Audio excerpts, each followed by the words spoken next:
Praise and thank the Lord for all of you who are listening to us. ഞങ്ങളെ കേൾക്കുന്ന എല്ലാവർക്കായിട്ടും കർത്താവിനെ സ്തുതിക്കുന്നു. ఎవరైతే వాక్యం వింటున్నారో వాళ్ళందరికీ దేవుని నామమున స్తుతులు చెల్లిస్తున్నాను. Today my theme of speech is prepare to meet God. ഇന്ന് ഞാൻ പറയാൻ പോകുന്നത് ദൈവത്തെ കാണാനായിട്ട് ഒരുങ്ങുക എന്നുള്ളതാണ്. ఈ రోజు మన సందేశము దేవుణ్ణి ఎదుర్కొనడానికి మనం ఏ విధంగా సిద్ధపడాలి. Our reference is from the book of Amos chapter 4 verse 12. It says, therefore thus I will do to you, O Israel, because I will do this to you, prepare to meet your God, O Israel. അല്ലേ ഇസ്രായേലേ, ഞാൻ നിന്നോട് ഇങ്ങനെ ചെയ്തിരിക്കൊണ്ട് ഇത് ചെയ്യാൻ പോകുന്നത് കൊണ്ട് നിങ്ങൾ നിന്റെ ദൈവത്തെ എതിരേൽപ്പാൻ ഒരുങ്ങുക എന്നാണ് ദൈവം പറയുന്നത്. ఆమోసు గ్రంథం 4:12 మనం ధ్యానించినట్లయితే, కాబట్టి ఇశ్రాయేలు నేను నీకు ఇలాగ చేయుదును, నేను నీకు ఇలాగున చేయుచున్నాను కనుక ఇశ్రాయేలు నీ దేవుని ఎదుర్కొనుటకు సిద్ధపడుము. So in this chapter 4 of Amos, God tells a series of things that he has done for Israel to return to him. ഇവിടെ ഇസ്രായേൽ മക്കൾ ദൈവത്തിലേക്ക് തിരിഞ്ഞു വരാനായിട്ട് ദൈവം ചെയ്യുന്ന അനേക കാര്യങ്ങളെ പറ്റി പറയുന്നുണ്ട്. దేవుడు ఇశ్రాయేలుకు చేసిన కార్యముల గురించి చెప్తున్నాడు, ఎందుకంటే వారు దేవుని వైపుకు తిరగడానికి. Even though God did so many things, they have not returned to God, and so God says you prepare to meet God. ദൈവത്തിലേക്ക് മടങ്ങി വരാനായിട്ട് അനേക കാര്യം ചെയ്തിട്ടും അവര് മടങ്ങി വന്നില്ല. അതുകൊണ്ട് ദൈവം പറയുകയാണ് നിന്റെ ദൈവത്തെ എതിരേൽപ്പാൻ ഒരുങ്ങിക്കൊള്ളുക എന്ന്. దేవుడు ఎన్నో కార్యములు చేసినను ఇశ్రాయేలు ప్రజలు ఆయన వైపుకు తిరగలేదు, కాబట్టి దేవుడు ఆయన ప్రజలని ఆయన వైపుకి త్రిప్పుకోవడానికి సిద్ధపడండి అని చెప్తూ ఉన్నాడు. The meaning of it is prepare to meet the judgment of God. ഇതിന്റെ അർത്ഥം ദൈവത്തിന്റെ ന്യായവിധിയെ നേരിടാൻ ഒരുങ്ങുക എന്നുള്ളതാണ്. దీని అర్థం ఏమిటంటే దేవుని న్యాయపీఠము దగ్గరికి, దేవుని ఎదుర్కోవడానికి మనం ఏ విధంగా సిద్ధపరచబడాలి అని దేవుడు కోరుతున్నాడు. So in summary, it is preparing for the judgment of God by everyone, including God's people. ദൈവത്തിന്റെ ന്യായവിധിയെ നേരിടാനായിട്ട് എല്ലാവരും, വിശേഷിച്ച് ദൈവമക്കൾ ഒരുങ്ങണമെന്നുള്ളതാണ് ഈ പറയുന്ന കാര്യം. దేవుని న్యాయము తీర్చబడేదానికి మనము ఏ విధంగా సిద్ధపడాలని దేవుడు మనకి కోరుతున్నాడు. So preparation, you know about preparation about for exam, preparation for marriage, preparation for important things. ഒരുങ്ങുന്നതിനെ പറ്റി നമുക്കറിയാം. എക്സാമിന് വേണ്ടി ഒരുങ്ങുക, ഒരു വിവാഹത്തിന് വേണ്ടി ഒരുങ്ങുക, പ്രധാന കാര്യങ്ങൾക്ക് വേണ്ടി ഒരുങ്ങുക എന്ന് ഇവിടെ പറയുന്നു. ദൈവത്തെ എതിരേൽപ്പാൻ ഒരുങ്ങുക, prepare to meet God. దేవుణ్ణి ఎదుర్కోవడానికి మనం ఏ విధంగా సిద్ధపడాలి అని అంటే, మనము పరీక్షల కోసం సిద్ధపడతాం, వివాహం గురించి సిద్ధపడతాం, కానీ దేవుణ్ణి ఎదుర్కోవడానికి మనం ఏ విధంగా సిద్ధపడాలని దేవుడు మనకు చెప్తూ ఉన్నాడు. When we think of meeting God, two things comes to mind. One is rewards which we get from God, and second is the judgment seat of God, judgment of God. ദൈവത്തെ എതിരേൽപ്പാൻ പറയുമ്പോൾ രണ്ട് കാര്യങ്ങൾ ശ്രദ്ധിക്കേണ്ടതുണ്ട്. ഒന്ന്, ദൈവത്തിൽ ലഭിക്കാൻ പോകുന്നതായിട്ടുള്ള റിവാർഡ്സ്, നന്മകൾ, പ്രതിഫലങ്ങൾ. മറ്റൊന്ന്, ദൈവത്തിന് കിട്ടാൻ പോകുന്നതായിട്ടുള്ള ആ ഒരു ജഡ്ജ്മെന്റ്. రెండు విషయాలు మనము సిద్ధపడి ఉండాలి. ఏమిటంటే, మనకి వచ్చే బహుమతుల గురించి, రెండవదిగా మనము న్యాయ తీర్పులో ఆయన ఏ విధంగా న్యాయం తీరుస్తాడో దానికి మనం సిద్ధపడి ఉండాలి.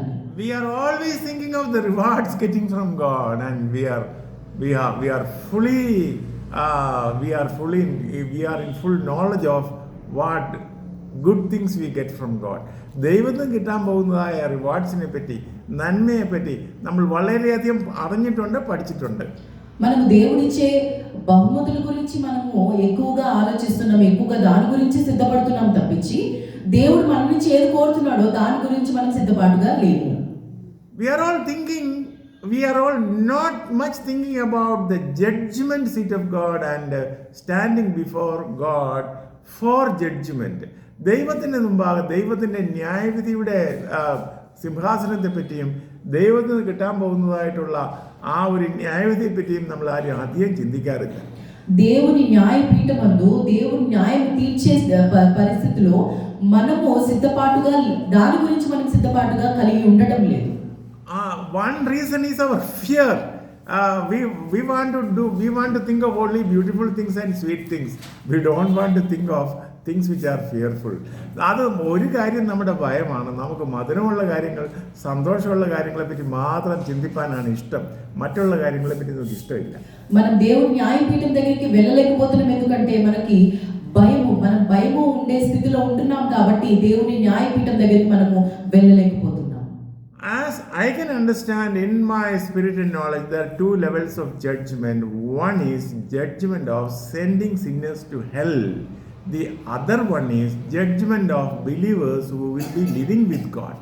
രണ്ട് ലെവലിലുള്ളതായിട്ടുള്ള ജഡ്ജ്മെൻറ്റ്സ് ഉണ്ട്. ഒന്ന് നരകത്തിലേക്ക് പാപികളെ നരകത്തിലേക്ക് പറഞ്ഞു വിടുന്നതായിട്ടുള്ളതായ ആ న్యాయവിധి. മറ്റൊന്ന് ദൈവത്തോട് വസിക്കാൻ പോകുന്നതായ ദൈവമക്കൾക്കുള്ളതായ న్యాయവിധి. రెండు రకాలైన న్యాయ తీర్పులు ఉంటున్నాయి. మొదటిగా ఏమిటంటే ఎవరైతే దేవుని నమ్ముకొని వారు ఎవరైతే పాపులు ఉన్నారో వాళ్ళని నరకంలో పడవేయుట. ఇంకొకటి దేవుని విశ్వాసము కలిగి ఉన్న వారు దేవునిలో నివసించుట అనేది రెండు రకమైన న్యాయ తీర్పులు. Many of us hearing this message will doubt, is there a judgment for people who are going to live with God? പലർക്കും ഇത് കേൾക്കുന്ന പലരും അത്ഭുതപ്പെടും. ഒരു പക്ഷേ ദൈവത്തോട് ജീവിക്കാൻ പോകുന്നവർക്ക് ഒരു ന്യായവിധി ഉണ്ടോ എന്ന്. మనం ఏ విధంగా న్యాయం కోరుకుంటామనంటే దేవునితో నివసించడానికి ఉండే న్యాయం మాత్రమే మనం కోరుకుంటాం. Those who are living with God also they will stand for judgment. That is, maybe it is a rare thing you have heard. ദൈവത്തോട് ജീവിക്കാൻ പോകുന്ന ദൈവമക്കൾക്ക് ന്യായവിധി ഉണ്ട്. അതൊരു പക്ഷേ നിങ്ങൾ വളരെ കുറച്ച് മാത്രമേ കേട്ടുകൊള്ളുകയാണുള്ളൂ. ఎవరైతే దేవుణ్ణి నమ్ముకొని ఉంటారో, ఎవరైతే విశ్వాసం కలిగి ఉంటారో వాళ్ళు కూడా న్యాయములోకి వస్తారు. న్యాయం తీర్చే దినమున వారు కూడా నిలబడతారని దేవుడు చెప్తున్నాడు. It's a rarely spoken word, and that's what we are briefly going to think. വളരെ കുറച്ച് മാത്രം സംസാരിച്ചിട്ടുള്ള കേട്ടിട്ടുള്ളൊരു കാര്യമാണ് ദൈവമക്കൾക്കുള്ള ന്യായവിധി. അതാണ് നാം ചിന്തിക്കാൻ പോകുന്നത്. మనం దీని గురించి చాలా తక్కువగా మాట్లాడుతూ ఉంటాం, చాలా తక్కువగా వింటూ ఉంటాం కూడా. Now listen, the judgment of sending sinners to hell, that has been solved by Jesus Christ. In the blood of Jesus, all our sins are forgiven and we have escaped hell. ആ പാപികളെ നരകത്തിലേക്ക് വിടുക എന്നുള്ളതായ ന്യായവിധി ദൈവവേദന കാര്യത്തിൽ solve ആയിരിക്കുകയാണ്. നരകത്തിൽ നിന്ന് അവർ രക്ഷപ്പെട്ടു. పాపులందరూ నరకమునికి పాత్రులుగా ఉన్నప్పుడు దేవుడి లోకంలోకి వచ్చి ఆయన రక్తము ద్వారా ఆ దానికి దేవుడు సొల్యూషన్ గా ఉన్నాడు. എന്നാൽ in addition to that there is a judgment for God's people, and that's what we are going to consider. ആ നരകത്തിലേക്ക് പോകുന്നതല്ലാതെ ദൈവമക്കൾക്ക് ഒരു న్యాయవిధి ഉണ്ട്.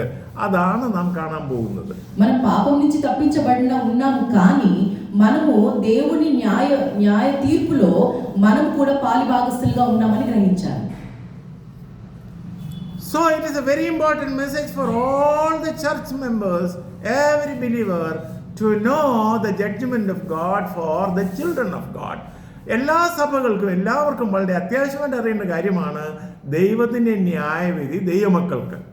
దేవుని న్యాయ తీర్పు అనేది దేవుని బిడ్డలకి సంబంధించిన తీర్పు. That is 1 Peter chapter 4 verse 17 says, the judgment of God begins in God's people.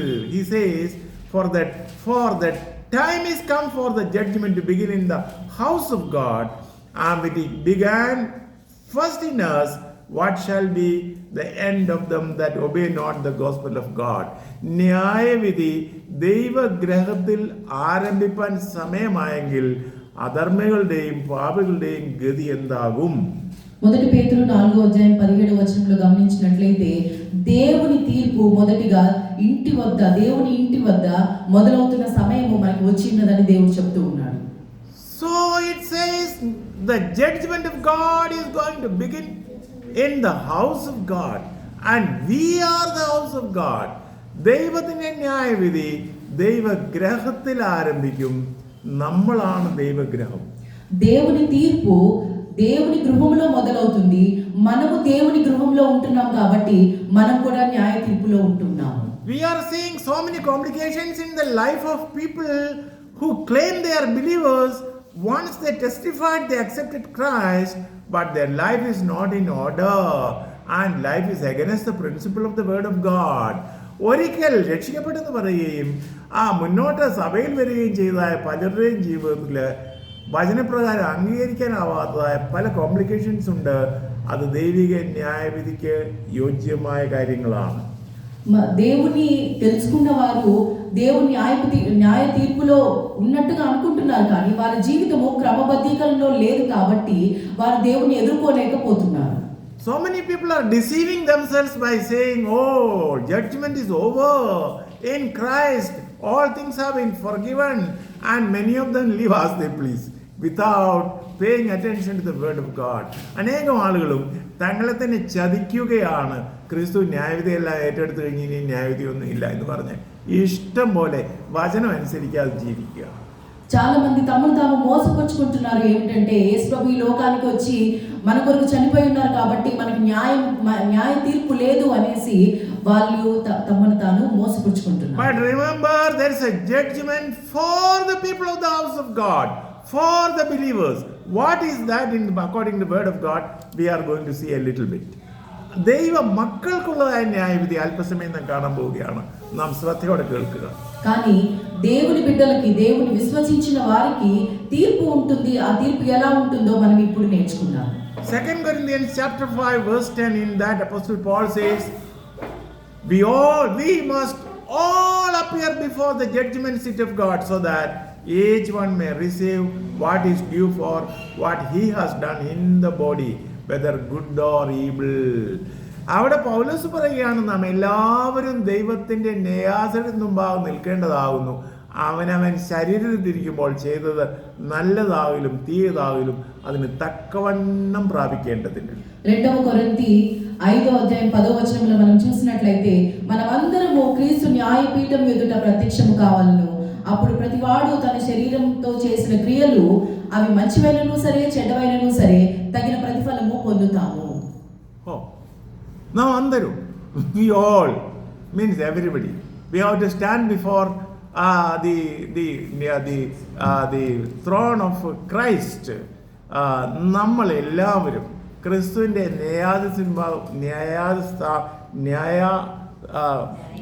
ന്യായാസനത്തിന് മുമ്പാകെ നിൽക്കേണ്ടതാവുന്നു. എന്തിന്? For what? Whatever we have done, when we are in the body, for that we will get a reward proportionate, equivalent to what we have done in the body. നാം ശരീരത്തിരിക്കുമ്പോൾ ചെയ്തത്, it may be good or it may be bad. If it is good, according to that reward. If it is bad, according to that reward. We will get. For that we have to stand before Christ. Don't deceive ourselves. നമ്മൾ നന്മ ചെയ്ത അതിന് യോജിച്ചു വന്നു, തിന്മ ചെയ്ത അതിന് യോജിച്ചു വന്നു. ക്രിസ്തുവിൽ നിന്ന് കിട്ടാൻ പോവുകയാണ്. നാം നമ്മെ തന്നെ വഞ്ചിക്കരുത്.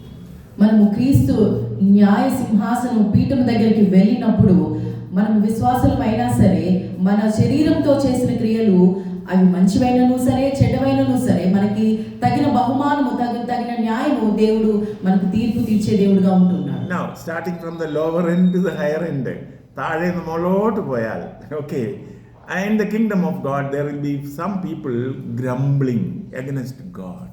ദൈവരാജ്യത്തിൽ ദൈവത്തിനെതിരായിട്ട് പരാതി പറയുന്ന ചില ആളുകൾ കാണും. చాలా మంది దేవుని సన్నిధిలో ఉండి సనుగుతూ ఉండే వాళ్ళని మనం చాలా సార్లు చూసి ఉంటాం. They are also people receiving reward from God, but they will be grumbling. അവര് ദൈവത്തിൽ നിന്ന് റിവാർഡ് കിട്ടുന്ന ആളല്ല, ബട്ട് അവരെപ്പോഴും പരാതി പറഞ്ഞുകൊണ്ടിരിക്കും. దేవుని దగ్గర నుంచి వాళ్ళకు కూడా తగిన బహుమానాలు వస్తూ ఉంటాయి, కానీ వాళ్ళు సనుగుతూ ఉన్నట్టుగా బైబిల్లో చూస్తూ ఉంటాం. And example is in the book of parable of Jesus in Matthew chapter 20 verse 11, where all were workers in the vineyard, but some of them grumbled that they didn't get enough and the master showed partiality. Mathai 20-ാം അധ്യായം 11-ാം വാക്യത്തിൽ മുന്തിരിത്തോട്ടത്തിൽ വേല ചെയ്യാനായിട്ട് വിളിക്കപ്പെട്ടതായ ആ വേലക്കാര് അവര് ഗൃഹനാഥനോട് പരാതിപ്പെട്ടു. കാര്യം, ഞങ്ങൾക്ക് കുറച്ചേ കിട്ടിയുള്ളൂ, മറ്റുള്ളവർക്ക് കൂടുതൽ കിട്ടിയെന്ന് പറഞ്ഞു. మత్తయి సువార్త 20 అధ్యాయం 11వ వచనంలో మనం చూసినట్లయితే అక్కడ వైన్ యార్డ్ లో పనిచేసే వాళ్ళందరూ యజమాని నుంచి వాళ్ళకి తగిన ప్రతిఫలం పొందలేదని వాళ్ళు సనుక్కున్నట్టుగా ఈ ఉపమానంలో మనం గ్రహించవచ్చు. Those who came in the morning and those who came in the evening both got just one denarius, and the people came in the morning grumbled, you have shown partiality to us. രാവിലെ തൊട്ട് പണിത് വരും, വൈകിട്ട് മാത്രം പണിതവരും എല്ലാം ഒരു ഡിനാരിയൂസ് യജമാനൻ കൊടുത്തു. അപ്പോൾ രാവിലെ വന്നവർ കംപ്ലൈൻറ്റ് ചെയ്തു, യു ഹാവ് ഷോൺ പാർഷ്യാലിറ്റി, യജമാനനോട് പാർഷ്യാലിറ്റി കാണിച്ചു. యజమాని మాకు పక్షపాతం చూపుతున్నాడు. పొద్దున ఉదయం నుంచి సాయంత్రం పనిచేసిన వాళ్ళకి, మధ్యాహ్నం నుంచి సాయంత్రం పనిచేసిన వాళ్ళకి, అప్పుడే వచ్చిన వాళ్ళకి కూడా ఒక్క దినాలు మాత్రమే ఇచ్చి ఉన్నారని యజమాని మీద సనుక్కొని ఉన్నారు. Many of us are believers. We are in the kingdom of God. We pray. We are all believers, God's children only. But we say, why God has not given me and God has given them more? എന്തുകൊണ്ട് ദൈവം എനിക്ക് കുറച്ച് തന്നു അവർക്ക് കൂടുതൽ കൊടുത്തു നമ്മൾ ചോദിക്കാറുണ്ട്. మనం దేవుని దగ్గర ఎన్నోసార్లు సనుకొని ఉంటాం, నాకే ఎందుకు ఈ విధంగా జరుగుతుంది, వాళ్ళకి ఎందుకు మంచిగా జరుగుతుంది అని దేవుని దగ్గర సనుకున్నట్టుగా మనం చూస్తున్నాం. It can happen in our lives. നമ്മുടെ ജീവിതത്തിൽ സംഭവിക്കാം. మన జీవితంలో కూడా ఆ విధంగా అవుతూ ఉంటుంది. So don't look at others and compare yourself in the presence of God. മറ്റുള്ളവരെ നോക്കി ഒരിക്കലും നമ്മൾ തന്നെ കമ്പയർ ചെയ്യരുത്. మనుషుల్ని చూసి మనల్ని మనము కంపేర్ చేసుకునే స్థితిలో ఉండకూడదని దేవుడు కోరుతున్నాడు. Believe that God is righteous and his judgment is true. വിശ്വസിക്കുക, ദൈവം നീതിമാനാണ്, അവന്റെ ന്യായം നീതിയാണ്. దేవుడు న్యాయం తీర్చే దేవుడు, నిజాయితీగా ఉండే దేవుడు అని మనము నమ్మకం కలిగి ఉండాలి. And then James chapter 2 verse 12 says, speak and act as the one who will be judged. അതായത് വിധിക്കപ്പെടാൻ ഉള്ളവനെ പോലെ സംസാരിക്കുക.